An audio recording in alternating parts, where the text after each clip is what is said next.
I think we'll go ahead and call this meeting of the Finance Committee to order. It's a few minutes after 5:30. We'll present members are Mrs. Floyd, Mr. Rath in place of Mr. Marmee, Mr. Bubb, Mr. Cost, and myself. I want to welcome you all to this Finance Committee meeting, and we do have some items on our agenda this evening. And just want to remind folks that when we do get to the public comments, we'll have the person from the administration speak on the piece of legislation. They will open it up to the floor for audience members to participate, but just remember to go to the podium to speak, and please address your comments to the chair. And our first item on our agenda this evening is to consider resolution number 1414, appropriating monies for the current expenses of the municipal corporation. And I believe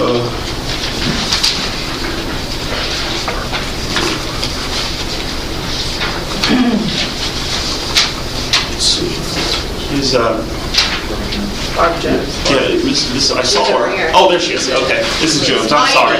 I'm sorry. That's all right. She shook my hand when she walked in, so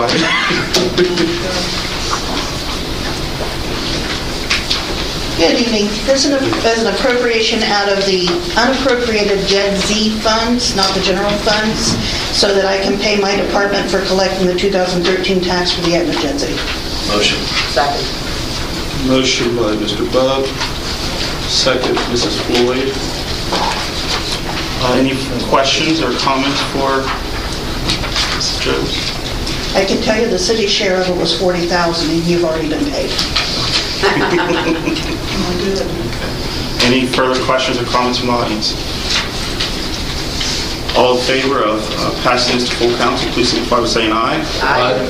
Aye. Opposed, same sign. 5-0. Thank you so much for your time.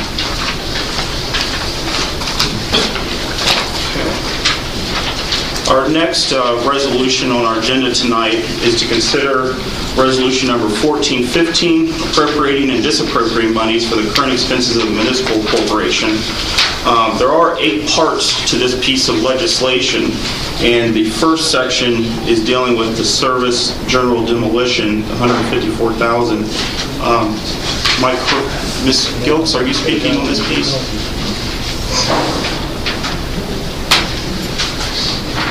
The first part of this request is for an appropriation of the general fund for the demolition of 2022 North 4th Street. The demolition can cost up to $300,000. We will be reimbursed upon the successful completion of the demolition for half of the expenses from the Ohio Attorney General's office.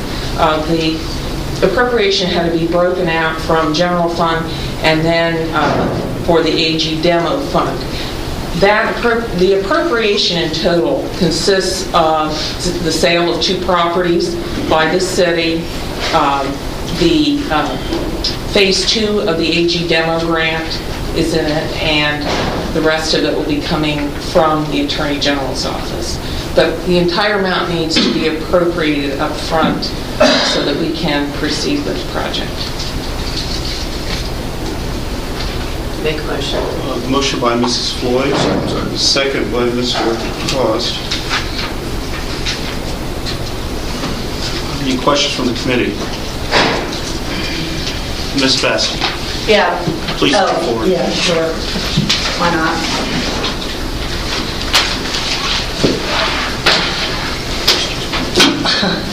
So how much is Mr. Vila paying?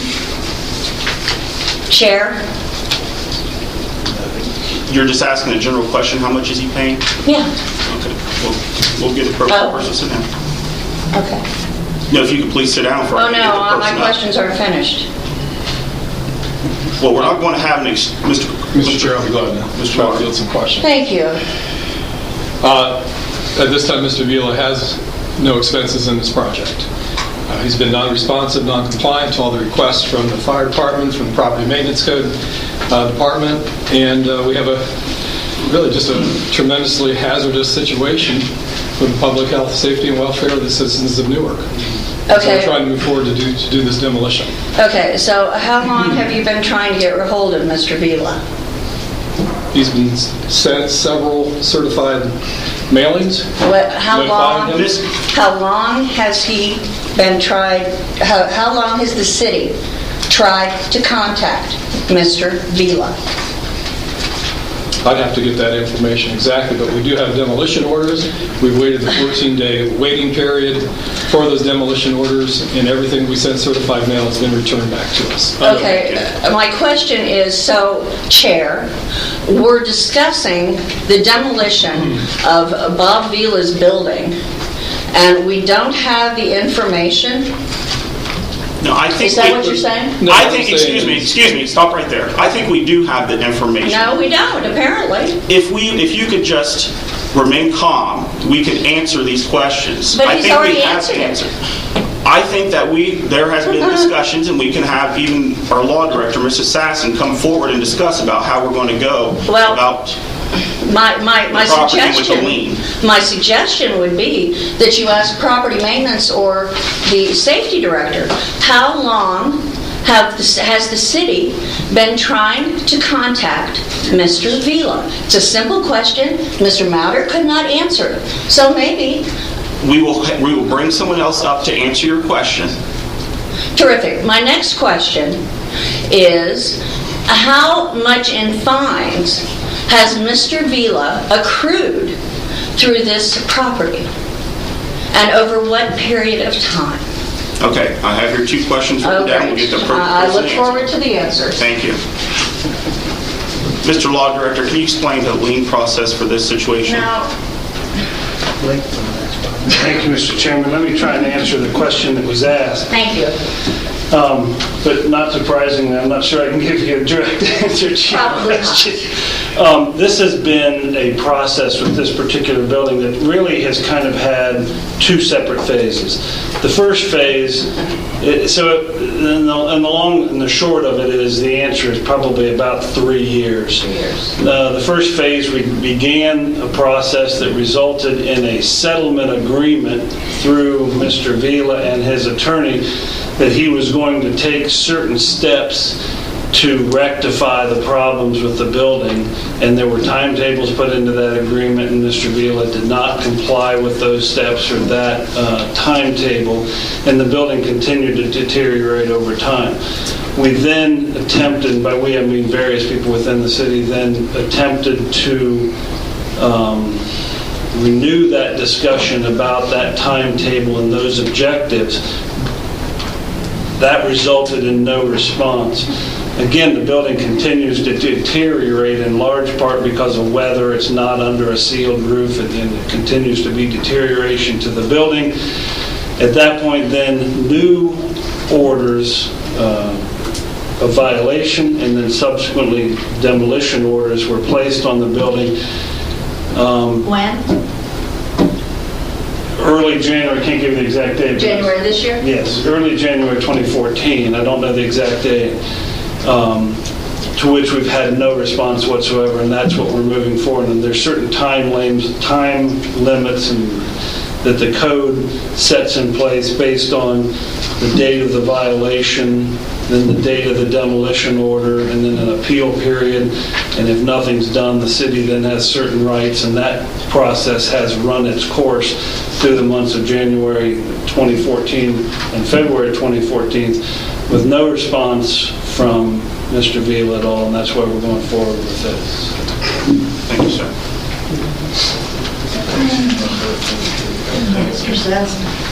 Ms. Swayla.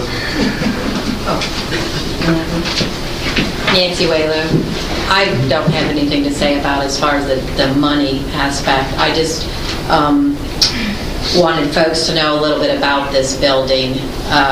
There was, I don't know, maybe the administration is aware of this, but back in 1986, there was like this comprehensive plan done of Newark, and maybe they have it up in the Department of Development, and it looked at the different historic buildings in the city. I know that the building has deteriorated, but do you all know does anyone in here know what the building used to be and when it was built? It was built in 1907, and it was the Orpheum Theater building, and they did vaudeville in there. And so I just wanted to bring that up because it's so sad that we're losing a piece of that history that had such a rich history. And in 1986, when this comprehensive plan was done, the building was deemed intact. I have a copy of that at home. I'm sure the city has it somewhere too. So I guess I just wanted to speak for the building because the building can't speak for itself. But it's just sad, and it's too bad that it's deteriorated to a point where, well, I guess it's not rehabable, or there's nobody that to step forward to rehab it. That's it. Thank you for your comments. Mrs. Floyd. I just want to say, we have a number of these buildings around town, and it is sad when what was originally a nice building with historic impact has to be torn down. On the other hand, if it gets to the point that it is dangerous and that it is detrimental to the citizens of the community who might get hit by falling bricks, including people going through the alley out here or on the sidewalk out here, the fence is already there. I don't think we have any choice in the matter. Plus that, I do understand being frustrated that the owner of the property isn't taking care of it, but we have a lot of those in this community. I think all communities do. That, choose not to answer the questions, and it's sad, but we have to move forward. Thank you. Mr. Guthrie.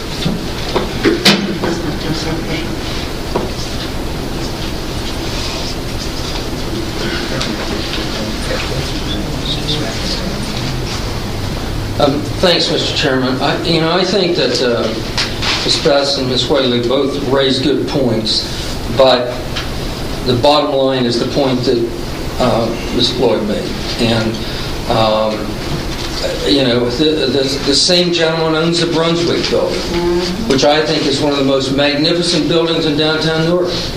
And it's sitting there going to pot, and it's probably just going to get worse. I just don't know how we deal with issues like this. I think, and Mr. Rhodes and I have talked a lot, and the safety director, about this particular building and the alternatives that they've looked at. I think that the administration has done their due diligence here. I think that if we had any other option, I would be the first person saying I think that we should exercise it. I don't think we've got one. We've got the opportunity to get the AG grant. We've got the opportunity to get private sector support. I just don't know what other direction we could go. It is absolutely shameful that a property owner should allow this to happen to this community. But it may be out of their control, I don't know, but it's something that we just don't have options on. When I met with the service director and the safety director, we talked about the situation with the potential of losing brick off the front of that place. We saw what happened over in Franklin County several years ago. A guy who named Ben Espy, who was actually a city councilman in the city of Columbus, had bricks fall on him. He had to have a leg amputated. We can't put our citizens at that kind of risk. So I agree with everybody's thoughts, except I don't believe we have any alternative other than to move forward on this. Thank you. Let's go to Ms. Bess, and then we'll go to Mr. Green. Well, of course you don't have any alternative now. I mean, 3-4 years ago, and I think that people were actually living there up to about a year ago.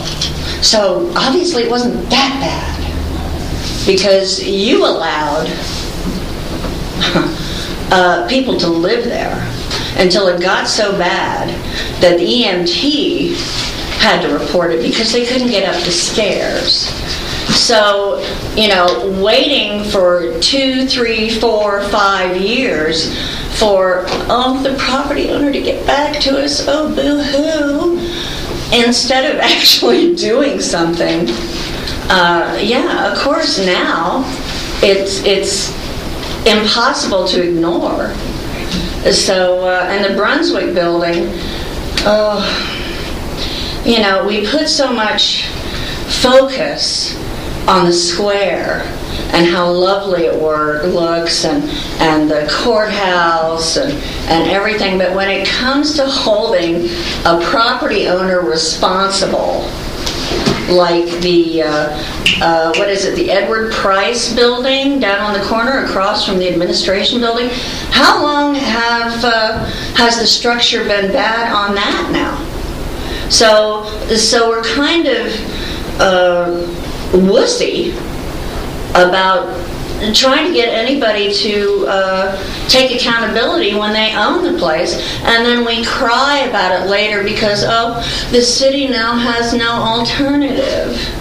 So, it's y'all's fault, really. It really is.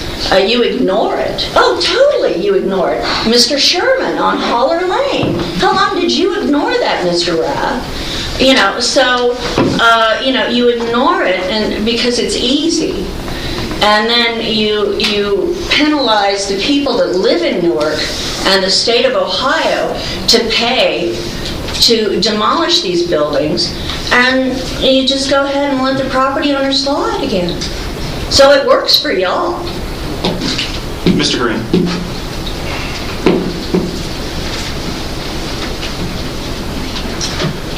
Yeah, thank you.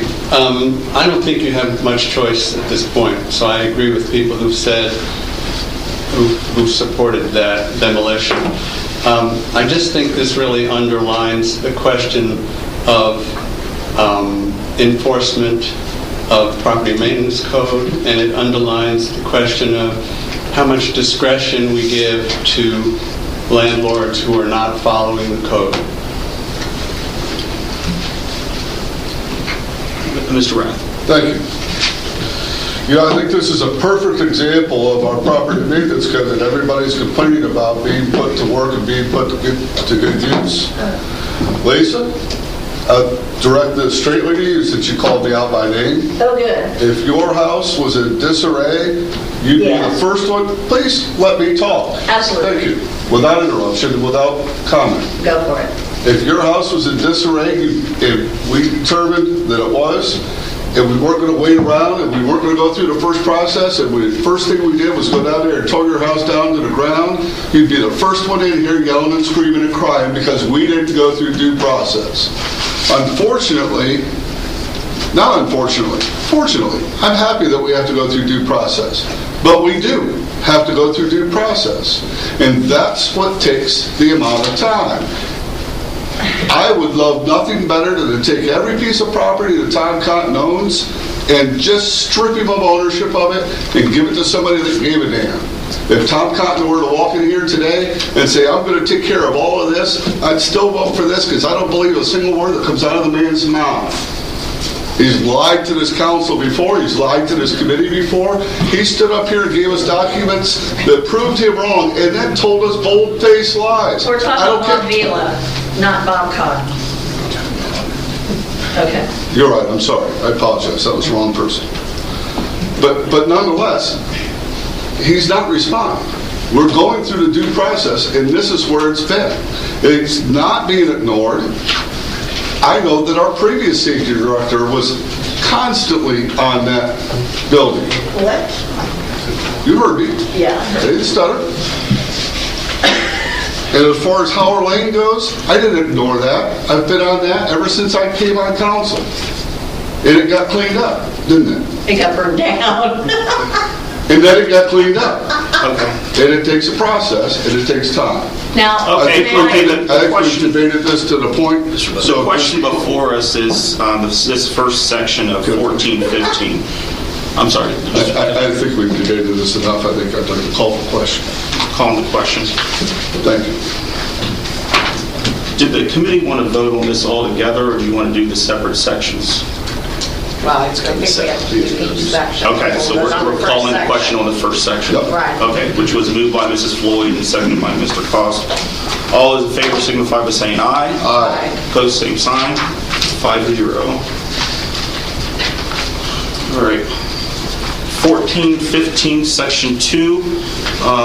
This is related to the $182,584.32. Was this, does Ms. Gilks want to speak on this piece? The unappropriated balance of the AG? Well, that is the AG demo fund account.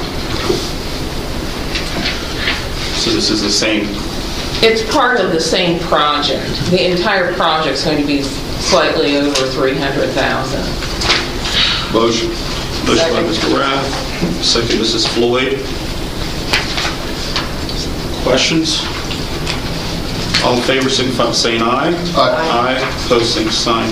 Thank you very much. Motion is moved on to full council. Section 3 is $11,482.48. And you're going to make a comment about that too? This is our 2014 OCJS JAG grant. We are trying to update our video storage and data collection in the police department. The $9,832.48 is for the equipment. The $1,650 is for the installation of that equipment by Alpha Link. We will be reimbursed 100% by the state of Ohio.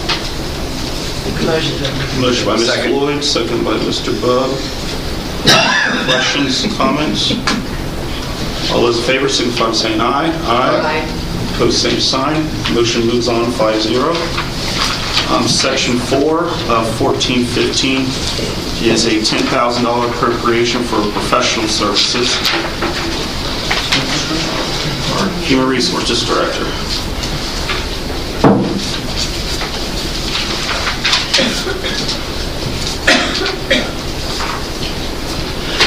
Yes, Mr. Chair, that is money to help pay for the attorney's fees for the negotiations that are ongoing.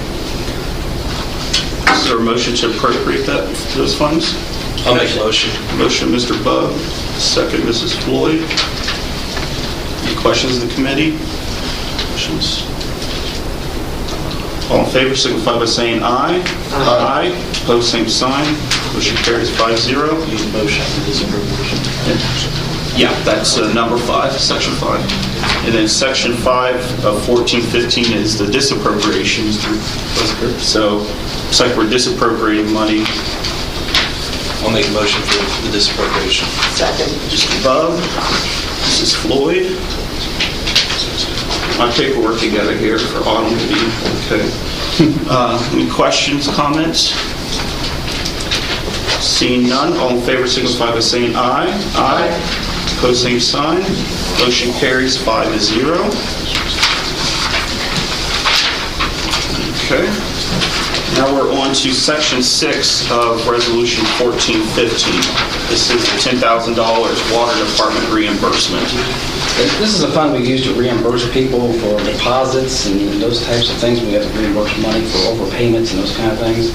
We generally budget $10,000 in this account for the year. We've had several people, 2 people actually, when they pay online, we had one person that owed us $6.50. They paid us $6,500. So we had to give them their money back. But unfortunately, we have to go through the budgeting process, so it ate up a lot of our $10,000 that we had budgeted for this. So this is actually just appropriating some money so we can pay this. We can pay that back, but we got to get that fund back up again so we can pay the rest of the people with their deposits and things like that. Now, with that one, we had another one for, I think it was around $2,500 they owed us. $25 they paid us. A few too many zeros in there. It comes up and says, "Are you sure?" And they apparently were sure they wanted to get that money. So. But we try to get that money back to them as quick as possible. It's obviously an error and it causes us a lot of problems here. So. I'll make a motion. Motion by Mr. Bug. Second, Mr. Moss. Questions, comments? All in favor, signify by saying aye. Aye. Opposed, same sign. Motion carries 5-0. Section 7 of Resolution 1415 is $10,289.66 for the probation grant. Mr. Fulton. Mr. Chairman, this is a grant that we had from the Department of Corrections in 2012, 2013. It was a collaboration grant that we had with the county. We went together with Common Police Court, Lincoln County Common Police Court, and did a grant together. The grant has ended, and now we need to refund some money that was not spent. So you'll see there's an invoice there showing how much we owe municipal court and then how much Common Police Court owes. So I'd like to refund our part back to the state. Motion, Mr. Bub. Second. Second, Mrs. Floyd. Questions or comments? Hearing none. All in favor signify by saying aye. Aye. Opposed, same sign. Motion carries 5-0. And then Section 8 of Resolution 1415 is the $1,400 for the scram unit. This, Mr. Chairman, this is something similar as here last month for a similar item. We had another person who literally blowtorched their unit, burn it up. So they brought the money back into us, and we'd like to replace that unit. So Motion by Mr. Bub. Is that like an ankle bracelet? It's an ankle bracelet. The person can test for alcohol consumption. The person drank and then got scared and literally set it on fire. So, Well, she had second-degree burns on her ankle, yes. Oh, my gosh. Oh, I got a motion, but I didn't get a second. Oh, you get a second. Okay. Any other comments or questions about this piece? Seeing none, all in favor signify by saying aye. Aye. Opposed, same sign. Motion carries 5-0. Thank you very much. Okay. Our last piece of legislation on the Finance Committee agenda tonight is to consider ordinance number 14-02, authorizing and directing the Director of Public Safety for the City of Newark, Ohio, to release the lien previously placed against the property located at 10 Sisal Street, Newark, Ohio, and declaring an emergency. I believe Mrs. Floyd wanted to make some comments. Yeah, I would just like to have Mr. Spurgeon explain this. He has worked many days, hours, trying to get this whole thing settled. We've been talking about this for months, so I appreciate all his time, but he can explain what happened. Good evening, Mr. Chair. The property maintenance ordinance in our city is a good ordinance, and it works, but it complies a three-prong approach. First prong is compliance. We have worked tirelessly since taking office to get the cables to comply. 10 Sisal is the old GI asphalt. It poses an imminent threat to the safety and welfare of the citizens up there. We could have forecast, we had a fire, and we did. When folks aren't willing to comply, then we go to phase 2, which is to assess or mitigate the problem. While we didn't totally abate the problem, we did spend just south of $9,000 to at least make it safe. During this whole period of time, we still had nuisance complaints, trash, rubbish. We have a room up there that's unsecured that gives guys like me fits. That's an opportunity for an arson fire. That's an opportunity for somebody to abuse drugs. It's an opportunity for somebody to suffer an act of violence. So we felt it was the right thing to do. When that second prong doesn't work, and the third prong is we will turn things over to the judiciary. And we have worked very closely with the law director's office, and this is one of those properties that we would ask our director of law to look into. Doug is here. He can explain that process much better than I. I'm not a lawyer. But we do use this three-pronged approach. See if they want to comply. If they don't, we're going to have to fix it and assess them the cost. You've heard some debate tonight. Why do we not fine folks? You come to a practical reality that trying to get the unwilling to become willing is beating your head against the wall. Fines and assessments can eventually be put to the property taxes and will force a tax foreclosure that will run a process that may get bought by the private sector, which is happening tonight, or may come back to Director Rhodes through an auditor's sale. Good for the citizens.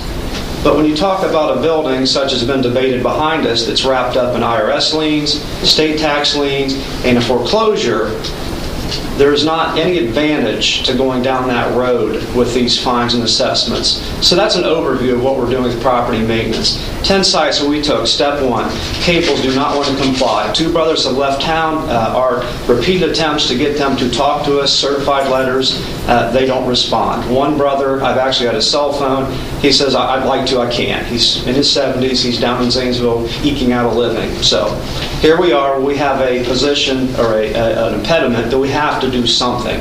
And we spent south of $9,000. So the difficult decision tonight, do you forgive that and then debate the unjust enrichment concern, or do you see this as one less opportunity for another arson, one less opportunity for acts of violence, one less opportunity for negative behaviors, and certainly relief for our hardworking street department, parks department folks who are going up there from time to time, grabbing these tires and picking up this rubbish.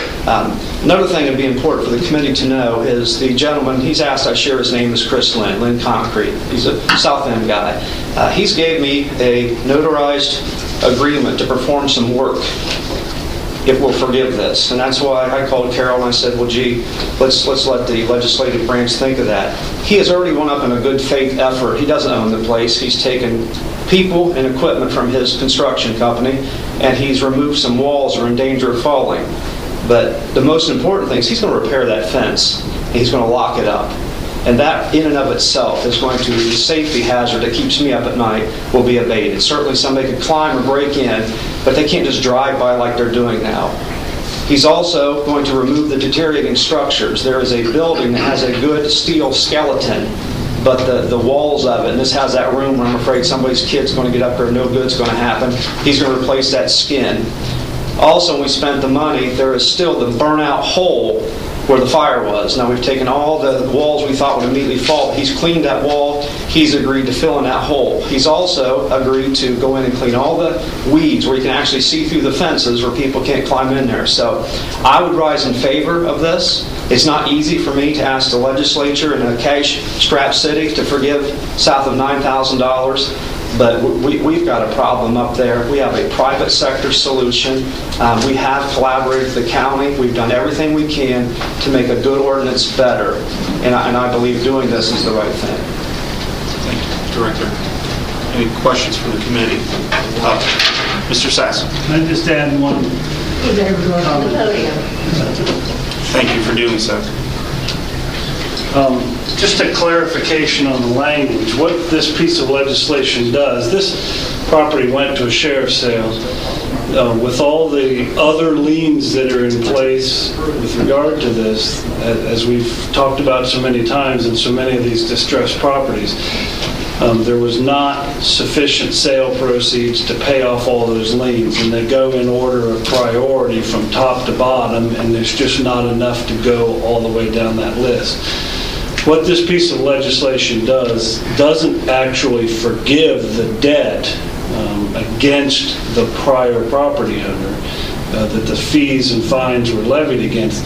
It simply releases the lien on the property in the recorder's office so as not to punish the new owner for the sins of the previous owner. This owner, as Mr. Spurgeon has said, is making efforts to rectify the problem that the previous owner wouldn't do.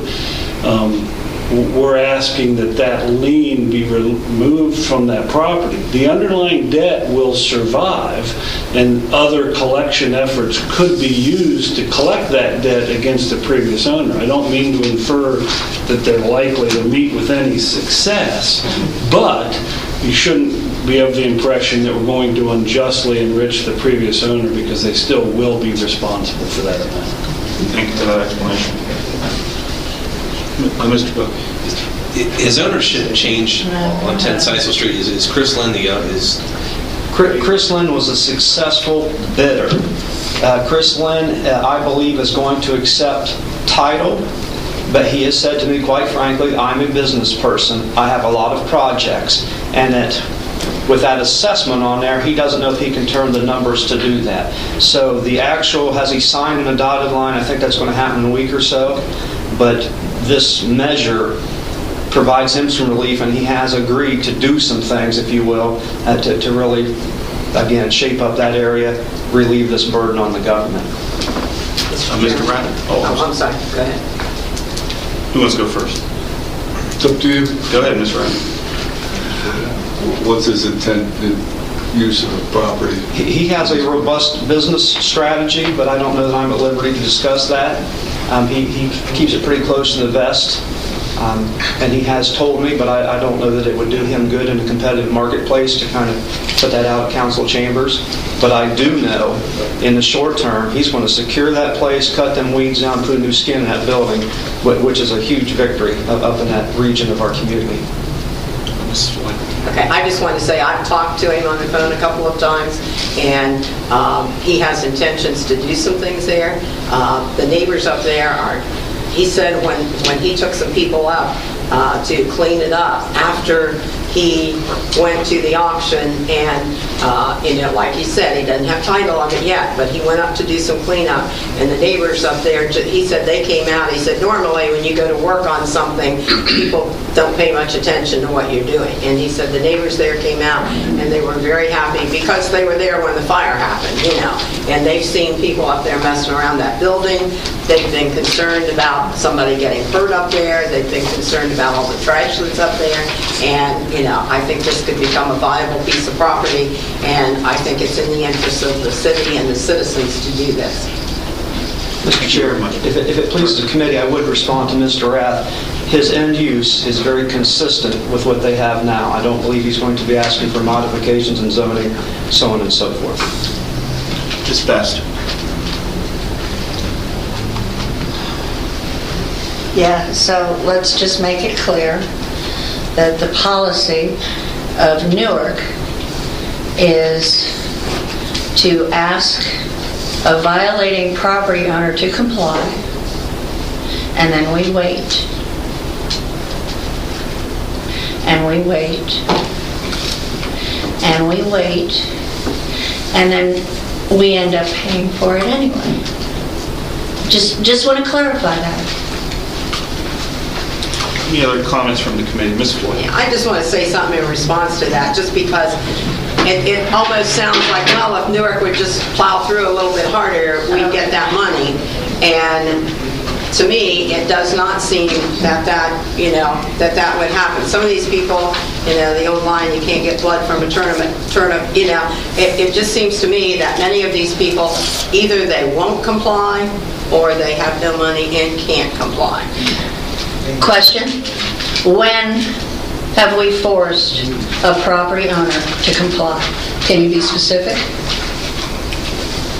No, because that is not something I, as a member of council, deal with. Well, no, but you should know that. Okay. Anyone who hasn't spoken yet? Mr. Bell? I just want to say I appreciate your work on this bill and the administration. I think this is a no-brainer. With that, I'll make a motion. Pass this on to full council. I'll second it. Is this... Motion by Mr. Bub, second by Mrs. Floyd. Oh, Director.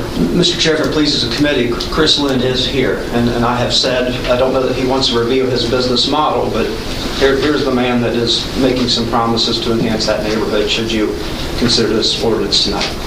Thanks. Sir, do you wish to make a few comments? Yes, please. Come forward, please.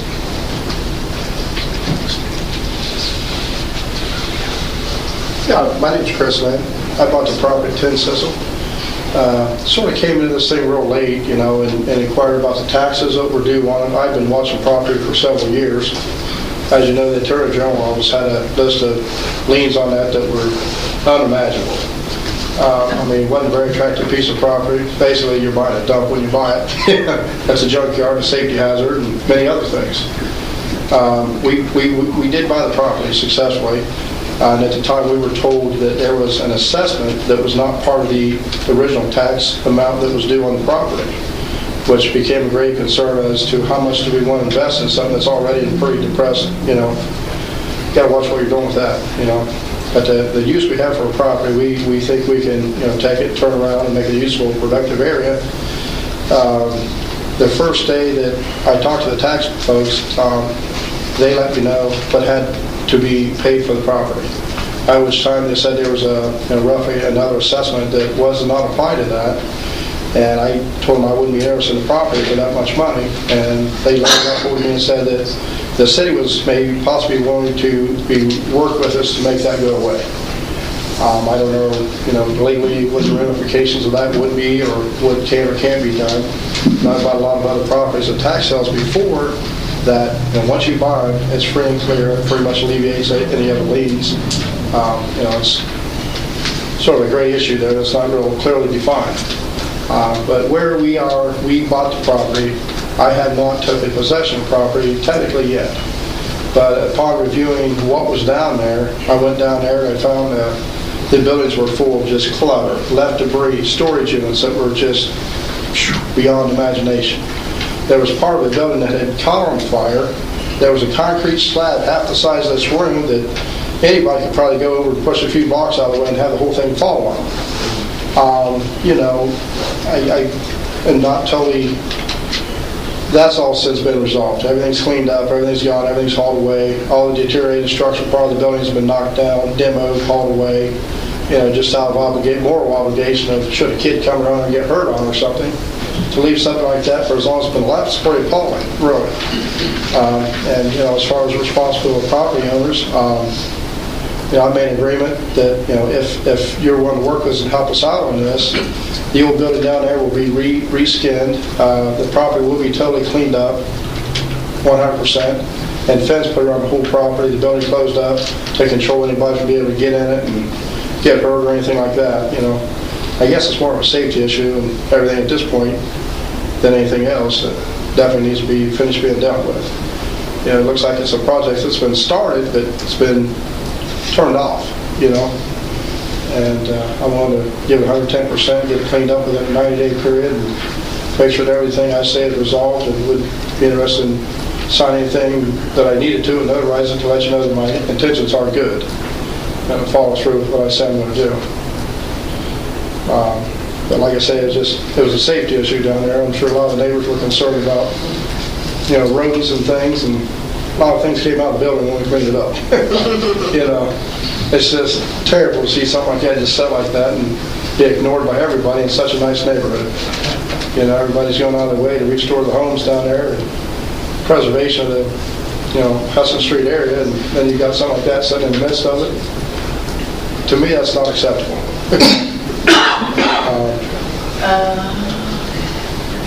Carol Floyd is, or your Carol? I'm Carol, yes. I talked to you several times on the phone, but like I say, when we were down there cleaning up, we got a lot of response from the neighbors over there, a lot of compliments, and actually we got a lot of different pictures from the building over the years on what it was used for and things of that nature that were quite interesting. But we're just trying to get some help, get it cleaned up, get it resolved, get it behind us, and try to make this a productive area that we plan to open the business up there pretty soon.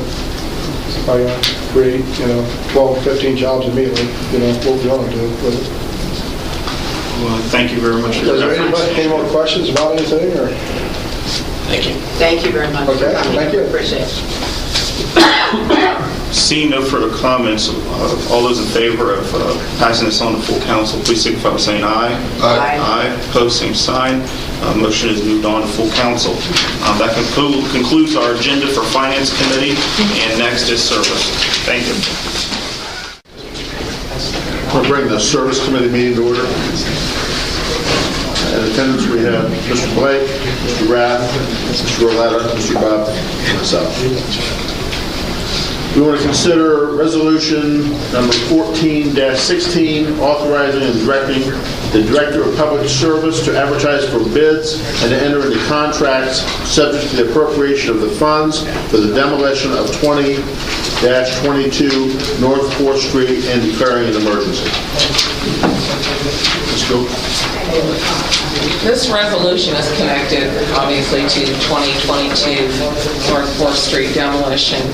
We need to have the emergency clause approved so that passage will allow us to supplement our existing purchase order on March 4th. It's a matter of timing, and it's tied to the deadline which the AG has leveled as of May 31st.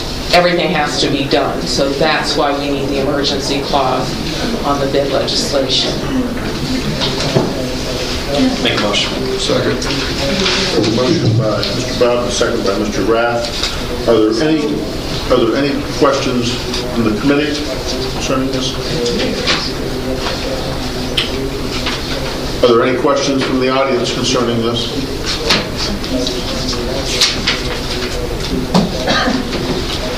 All in favor? Aye. All opposed, same sign? Okay. Adjourn the service committee meeting, that's all I have. Thank you.